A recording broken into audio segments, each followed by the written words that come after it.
ngi koy ziar bu baax a baax lan moo gën a fës ci bopp yéenekaay bi di Source A. alors dañuy door ak li nga xamante ni moom mooy la une des journaux parus ce matin ak yéenekaayu kër gi Source A mi nga xamante ni xëy na addu ci ponk yu bare bari ba ca gën a fees également bokk na ci arrestation yi daañu ci dikk laata loolu respectivement en garde à vue et en retour du parquet hier pour les trois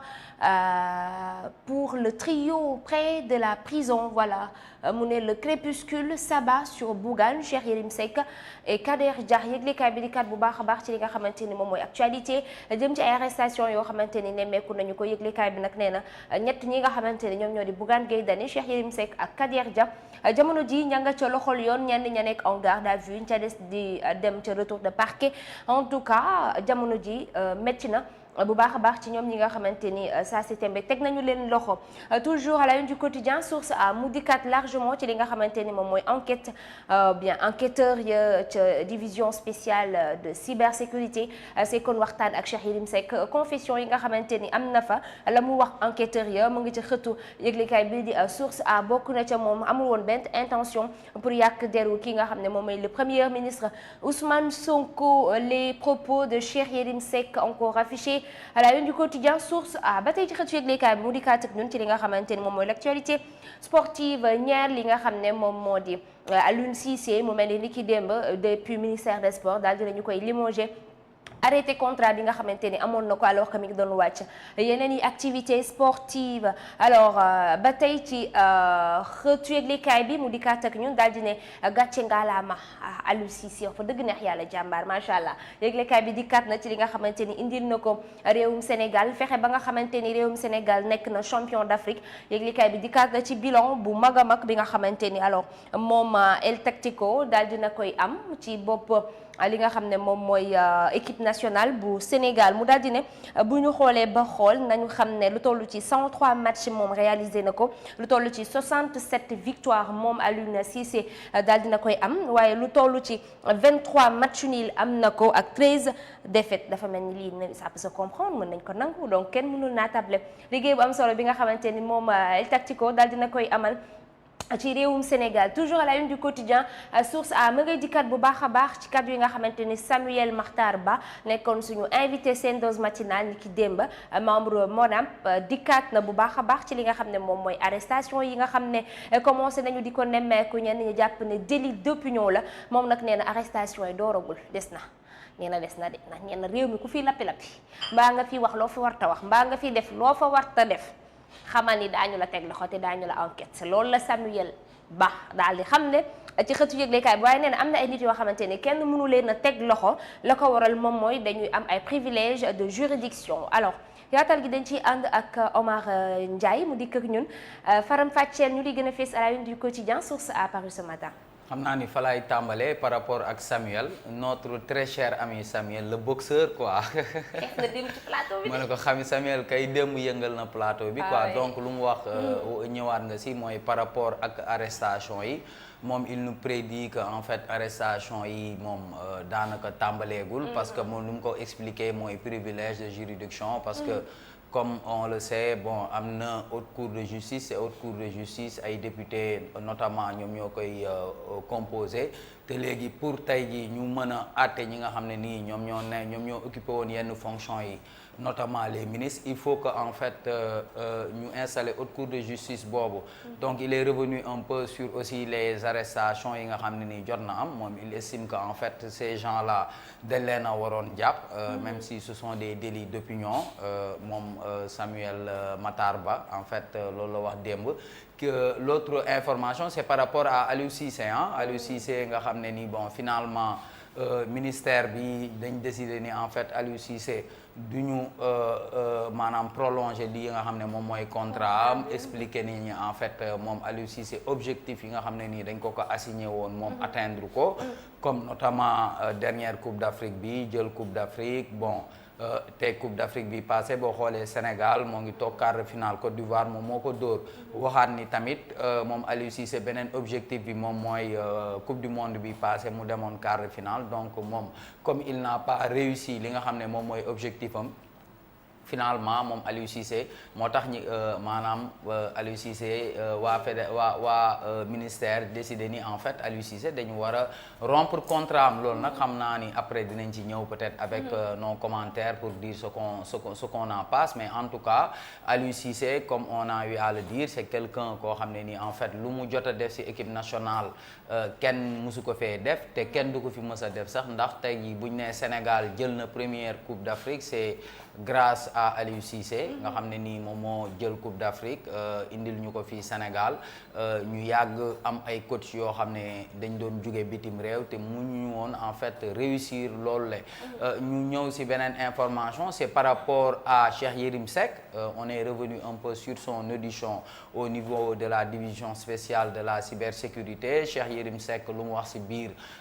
par rapport ak moom li ñu ko jàpp en fait que Cheikh Yérim Seck il est avéré aujourd'hui que moom lu tax ñu jàpp ko mooy c'est par rapport aux chiffres qu'il a contesté par rapport ak premier ministre lu mu wax par rapport ak suñu déficit budgétaire ak tamit bon xaalis bi nga xam ne nii premier ministre dafa ne ak gouvernement am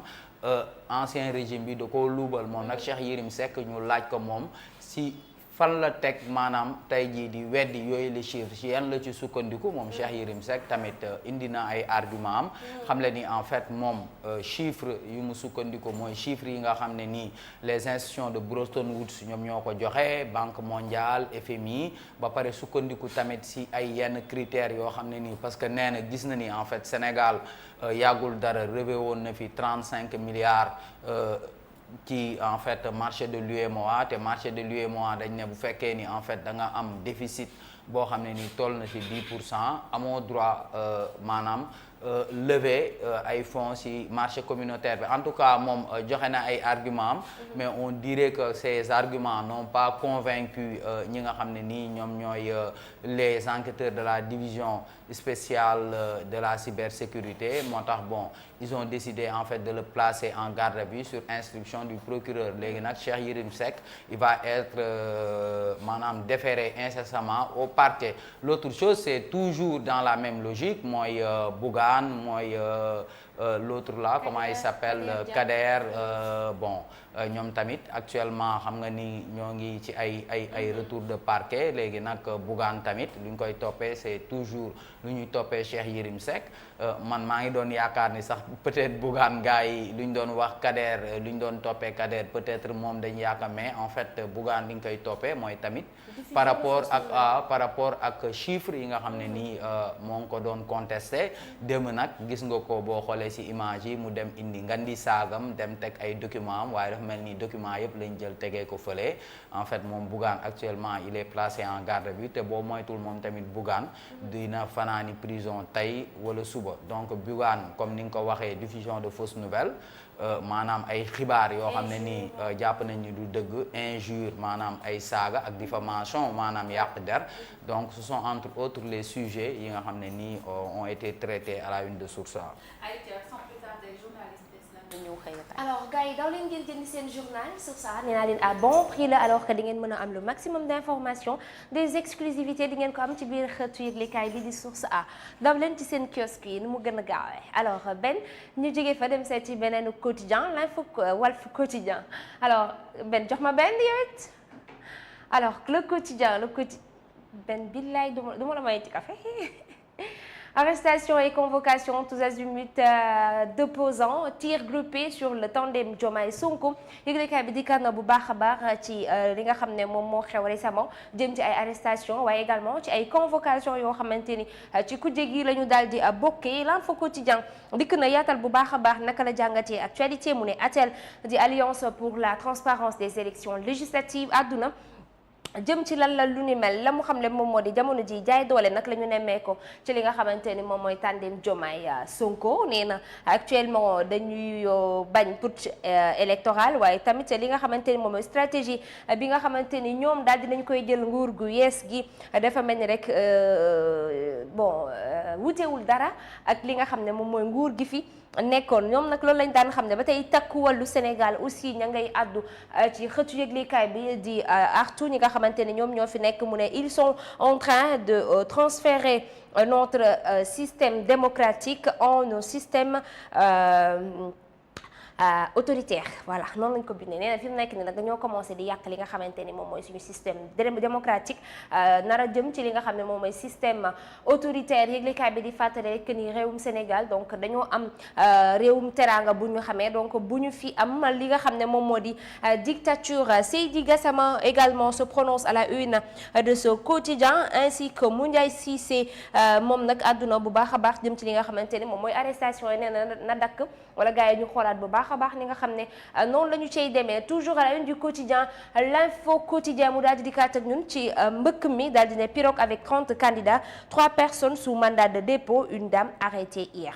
non lii c'est bien lii baax na lii moom mën nañu wax que ni ci bilan bi dina ci bokk bu baax a baax donc gars yi nañuy wër di arrêté ñi nga xamante ne ñoom ñooy yóbbu suñu ndaw yi ci gaal yi ñu ciy faatu bu baax a baax a baax yokk li nga xam ne moom mooy daani comme ça ñu koy waytu bu baax ñu jógee fa dem seet ci beneen quotidien Walfadjri, le journal du groupe Walfadjri qui barre à sa une Aliou Cissé limogé. C'est léger argument du ministère des Sports comme ni ko Omar waxee tout à l'heure alors Aliou Cissé daal dinañ koy limogé waaye li nga xam ne moom le ministère des Sports daal di teg comme motif wala argument nee nañu oyof na lool sax ci koo xamante ni liggéey na pendant 9 ans ci pour li nga xamante ni moom mooy réewum Sénégal alors yaakaaroon nañu ni bu baax a baax su fekkente ni tàkkalikoo day am dina rafet yëglekaay bi di Walfadjri dikkaat na ci li nga xamante moom mooy bilan bi mu ne El Tactico c'est 103 matchs 67 victoires 23 nuls et 13 défaites yëglekaay bi dikkaat na encore une fois ci coow li nga xam ne moom moo dox ci diggante Ahmed Khalifa Niass ak mu ne bu baax a baax 40 véhicules yi nga xamante ni ca présidence la ñu koy natt boobu baak tey nag nee na ma ngay porter plainte jëmale ko ci ki nga xam ne moom moo di contre Fadilou Keita et Nafi Ngom Keita donc nee na indi na ci ay leeral waaye plainte ba aussi nañu xam ne daañu ko jot bu baax a baax organisation des législatives buntu bi cran pour les finances publiques ñu jógee fa benn seet ci beneen quotidien le quotidien ba tey qui barre à sa une série d'interpellations état des poursuites Bougane Gueye Dany en garde à vue retour de parquet pour Cheikh Yérim Seck condamnation des politiques et de la société civile yëglekaay bi fësal bu baax a baax nataal Bougane Gueye Dany ainsi que Cheikh Yérim Seck di ñu xamal ni saa si tembe ña nga ca loxol yoon wante nag li nga xam ne rek moom moo ci doy waar moom mooy politicien ak société civile bi fi mu nekk nii dafa mel ni nag dañ leen di xupp noonu la ko yëglekaay bi bindee ci xëtam bu njëkk yëglekaay bi dikkaat encore une fois ci contrat non renouvelé mu ne Aliou Cissé poussé hors de la tanière en tout cas day na wax te dafa mel ni kii ëllëg la doon wàcc publier liste bi jëm ci match contre Malawi en tout cas ñu xaarandi ci seen dose matinale daañu ko yaatal jox ma beneen quotidien Observateur mi ngi fësal nataalu premier ministre Ousmane Sonko daal dina série de convocations et législatives les risques d'un retour de bâton dafa mel ni yëglekaay groupe Futur Média nee na dafa mel ni yat bi nga xamante ni rek moom le président Macky Sall yoroon dafa mel ni nguur gi fi nekk yat boobu la ñu commencé di yor mu ne l'alerte des politologues en vue des législatives ña ngay artu bu baax a baax ñoom ñi nga xamante ni seen xam-xam yi yàmb na wala sax yanj na ci langue politique gi ña ngay artu bu baax a baax ndax dañoo jëm ci ay élections législatives Bougane Gueye Dany la tournure de la procédure et le refus de signer le PV dafa mel ni moom nag Bougane Gueye Dany ni ki démb dafa lànk ne du signer PV bi nag daañu ci dikk ci ne mu gën a yaatoo à la une du quotidien l'Observateur ñu jógee fa dem ci beneen yéenekaay benn Les Échos dafa mel ni ñoom ñëpp tey ci même siège bi la ñu daal di àddu jëmale mu ngi fësal nataalu Aliou Cissé mu ne un limogeage inélégant voilà et inhumain nee na rafetlu wuñ bu baax a baax li nga xam ne rek noonu la ñu dàkkee kii di Aliou Cissé les 4 péchés capitaux d'Aliou Cissé selon la tutelle mu ne 9 ans à la tête des Lions une longévité entre amour et désamour dund na fi lu ne nag moom Aliou Cissé sénégalais bu tayee ñu ne ko mën nga bu subaa ñu ne ko xam nga dara doy na waar poursuite contre des hommes de médias Bougane Gueye Dany et Cheikh Yérim Seck risque gros c'est ce que nous renseigne les Échos quotidiens à un pas de la prison ils sont poursuivis pour diffusion de fausses nouvelles comme ni ñu ko waxee les dossiers en instruction voilà en tout cas yëglekaay bi dikkaat na bu baax a baax ci li nga xam ne noonu la ñuy toppee Cheikh Yérim Seck ak ki nga xam ne moom moo di Bougane Gueye Dany ba tey les Échos quotidiens daal di ne conseil des ministres ni ki démb daal dina ñuy def ay nomination US mu daal di ne Mamadou Oumar Ndiaye CNRA moom lañ fa teg Mamadou Omar Ndiaye voilà Mamadou Lamine Dianté dialogue social Momar Diong APS nommé voilà donc lii la ñu daal di am ci nomination ni ki démb ci conseil des ministres benn jóge fa seeti beneen ko quotidien L'As quotidien qui affiche également le portrait du leader de la coalition Gëm Sa Bopp Bougane Gueye Dany mu ne arrestation de Bougane la machine répressive à plein régime voilà noonu la ko L'As quotidien bindee ci xëtam bu njëkk dafa mel ne nag gars yi dañoo bëgg sonal Bougane de man Bougane dama ko bëgg bu ma ko gisee mu yor sac bi damaa sax jooy nag metti na de yàlla baax na. Après 9 ans à la tête de la sélection sénégalaise 6 remercié par le gouvernement noonu la ko yëglekaay bi bindee ci xëtam bu njëkk ba tey dikkaat ak ñun ci li nga xam ne moom mooy arrestation a-t-elle flair un putsch électoral et menace de manifester a-t-elle nag ña ngay waaj nee nañ bu fekkente ni tegguñ seen loxo ñoom daañu wane seen bopp ci mbedd mi ñu jógee fa c'est ci beneen quotidien Le Soleil quotidien mais titré également en rouge publication du référentiel des politiques économiques et sociales du Sénégal sur la période 2025-2050 rendez-vous le 14 saa wolof dinaa xuloo yow de rendez-vous le 14 octobre yëglekaay bi dikkaat ak ñun ci li nga xamante ni moom mooy rendez-vous bi nga xamante ni nguur gu yees gi daal dinañu koy jox askanu Sénégal jëm ci publication ci seen référentiel bi nga xamante ni noonu la ñu fas yéene liggéey jëm ci diggante 2025-2050 mu ne un hommage national prévu pour Amadou Mahtar Mbow ña ngi ko cee waajal bu baax a baax vers la création d'un conseil supérieur de l'éducation et de la formation Mamadou Omar Ndiaye héritier du CNRA mu mel ne nag njiitu réew mi ni ki démb ca conseil des ministres àdduna bu baax a baax jëm ci doxalinu jàng ak jàngale indi ci ay réformes fi mu nekk ni nag nee nañ daañu créer benn conseil supérieur de l'éducation et de la formation benn ñu jóge fa c'est ci beneen quotidien enquête quotidien ba tey mi daal di fësal li période campagne la woon de nekkoon ci élection présidentielle nouveau régime et arrestation tous azimuts le piège des délits d'opinion nag daan nañ ko fi xeex au temps de Macky Sall actuellement nag nee nañu à l'instar du défunt régime dafa mel ni ci tànk yooyee la ñu daal di nekk noonu la ko yëglekaay bi daal di bindee ci xëtam bu njëkk mu ne le cerveau ou bien le nouveau se lance dans des arrestations pour délit d'opinion la CAP kuréel gi nga xamante ne moo ëmb taskatu xabaar yi nag la ñuy xeex moom mooy ñu daal di libérer kii di Cheikh Yérim Seck ndax nee nañu fi mu nekk nii liberté de la presse la ñuy xeex ak d'expression liberté d'expression aussi dañ koy xeex sans consacrer par la chute fondamentale voilà mu ne maître Soumaré ba tey ma ngay àddu ci xëtu yëglekaay bi les arrestations de CTS ak de Bougane Gueye Dany sont politiquement contre-productive noonu la ko enquête quotidienne bi dee ci xëtam bu njëkk benn wutal ma ay lunettes la chute d'un monument mooy fësal li nga xamante ni moom mooy limogeage Aliou Cissé yëglekaay bi nag daal ne monument nag la moo daal di wàcc na yàlla nañ am ko ko tane ndax réewu Sénégal mooy loolu de mënuñu tànn de alors ñu jógee fa dañ seeti beneen quotidien le journal du groupe des médias qui barre sa une également finances publiques pour avoir contesté les chiffres de Sonko Bougane à un pas de la prison yëglekaay bi nag nee na Ousmane Sonko ak gouvernement bi nga xamante ne teg na ko fi ni ki semaine dernière ñu wax jëm ci falsification jëm ci suñu ay chiffres économiques moom Bougane Gueye Dany daal di génn weddi ko loolee la ñu ko daal di toppee jamono ji benn tànkam nee na ñu mën nga ca kaso ba tey yëglekaay bi fësal la coalition sàmm sa kaddu bi nga xamante ni ki démb seen du nañ leen foofee nga xamante ni fa lañ doon dégloo Bougane Gueye Dany ñu koy soutenir pleinement Anta Babacar Ngom jël kaddu waaye ki nga xamante ni moom moo di Thierno Bocoum waaye Pape Djibril Fall aussi yëkkati na ay kàddoom ci xëtu Tribune Quotidien ñu jóge fa dem seet ci beneen moom lañ koy tëjee le journal du sport Tribune mu daal di ne Aliou Cissé limogé sur instruction du gouvernement l'émouvant message d'adieu de Sadio Mané à Cissé affiché à la une du quotidien Tribune Sport ba tey mu daal di kar ñu mu daal di ne départ d'Aliou Cissé la FSF annule la conférence de presse et Pape Bouna Thiaw choisi pour prendre les rênes dafa mel ni mooy gérer intérim bi ba keroog ñu cay tabb keneen koo xamante ni rek mën naa wuutu Aliou Cissé. Alors amoon nañu mbégte encore une fois amee internautes di leen présenter li gënoon a fës à la une des journaux parus ce matin. Aujourd'hui jeudi